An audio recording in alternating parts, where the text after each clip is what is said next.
Interest rates are going up. The market is going sideways at best, and yet I'm still doing a Smith Manoeuvre.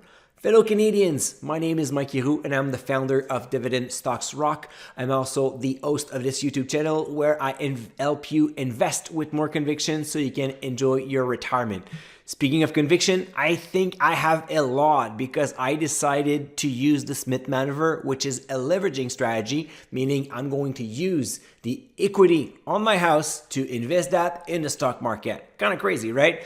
There's a whole tax strategy here and wealth creation. I've already done a video about the Smith Manoeuvre a couple of years ago, so I invite you to go down the link description below, check it out so you'll see exactly what this strategy is about. But today I'm going to tell you how I decided to implement it with my plan as I am starting right now, and you'll be able obviously to follow my adventure with the Smith Manoeuvre through this YouTube channel. So make sure that you like this video, subscribe to the channel because I'm going to do a complete series about the Smith Manoeuvre in the coming months.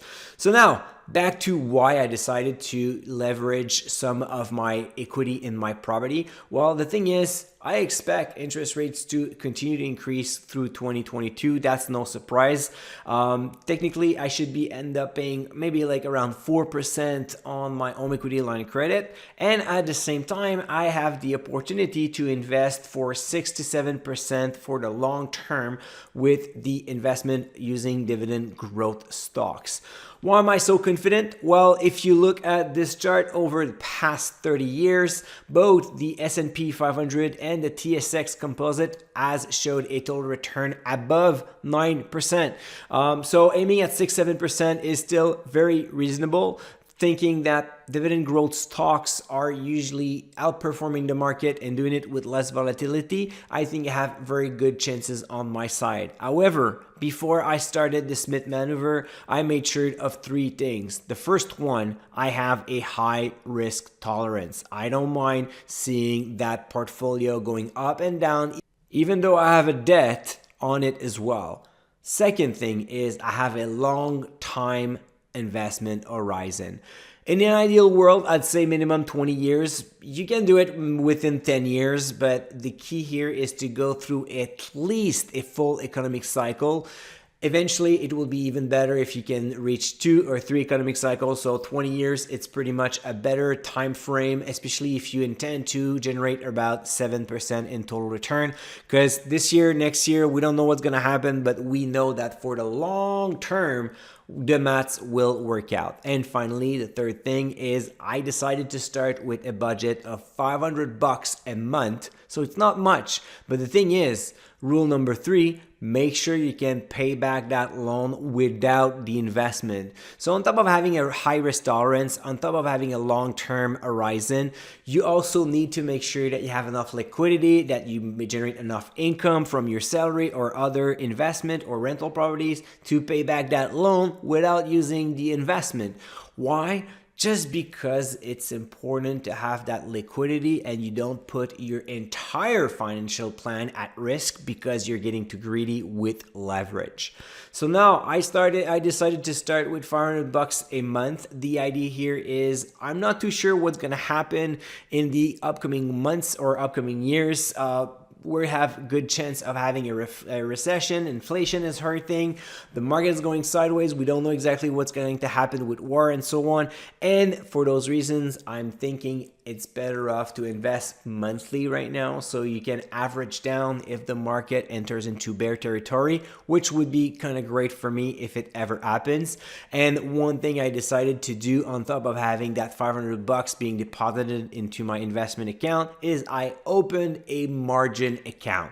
I have no intention of using that margin yet. But if the market goes down big time, so we have a market crash, I will be able to borrow on that money to double down on my investment and on my strategy and hopefully make the right pick. Again, I have to tell you this is not financial advice, and I have a super high risk tolerance. And keep in mind, I'm not doing that with $100,000. I'm doing that with $500 a month. So for the investing strategy and the plan, it's quite simple. $500 a month using the DSR methodology to select the stock. So I'm going to focus a lot on the dividend triangle. I've talked a lot about that in my previous videos. I look at companies with strong revenue growth, strong earnings per share growth, and strong dividend growth over the past 5 years. So this is the dividend triangle. I'm going to search for companies with a DSR pro rating of minimum of 3, a dividend safety score minimum of 3, meaning that the company will increase its dividend year after year, at least to match inflation. Not today's inflation, obviously. We're more talking about a minimum dividend growth rate of like 3%.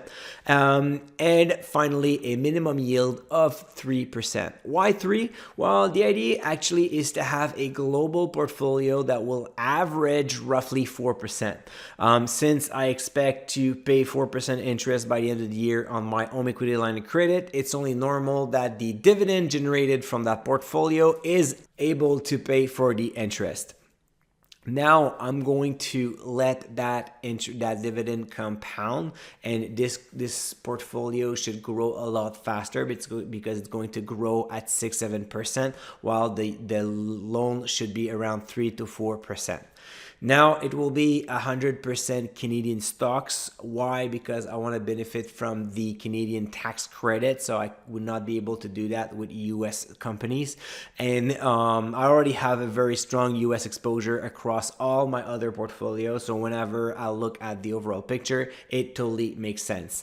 Finally, I want to invest in that strategy for at least 20 years, so that will bring me to 60, which is pretty cool because I should not even be retired as per definition, because I just love what I do, so I don't think I ever retire again. But I'll still be generating a lot of money at the age of 60, still be working, so I don't really mind having a loan against my investment. So what I did is I actually went on Dividend Stock Rock, which is my membership website. We have a very strong stock screener over there, and I applied those filters. I wanted to have companies with a strong dividend triangle, a DSR pro rating minimum of 3, a dividend safety score minimum of 3, and a yield minimum of 3 as well. I've pulled out those stocks, started to analyze them. I had like about 60 companies that met the first criteria, and then I went a little bit deeper, selected 3-4 best stocks for each sector and put them together. So as you can see, I have a well-balanced portfolio models here with nothing over 20% in a specific sector, a lot of exposure to several different industries. The pro rating and the dividend safety score are good, not as incredible as my personal portfolio, especially for dividend safety score, but that's normal. I'm aiming for stocks with a higher yield, therefore high yield means lower dividend growth, but overall it's important for me that most of my stocks will increase their dividend payment every single year. That's kind of my protection against interest rate fluctuation, against inflation, and also the fact that I can at least guarantee a part of my total return. Now, if you're curious about this portfolio, I'm going to show you the complete list and I'm going to analyze some of those stocks. I'm going to tell you which one will be my first purchase in next video, because it's already almost 10 minutes right now. I don't want to keep you waiting for nothing. Just want to show you like a little bit of interest here. But next week on Thursday morning, you'll get the complete list of stocks that I found, like the 22, 23 potential, the portfolio model that it makes, the pros and the cons, and we're also going to discuss about the risk of the Smith Manoeuvre. So in the meantime, give me a like. Subscribe to the channel to make sure that you do not miss the next one, and go into comment. Let me know what you think about leveraging. Let me know if you're using the Smith Manoeuvre, and we'll start a great discussion over there. So see you next week, and until then, stay invested.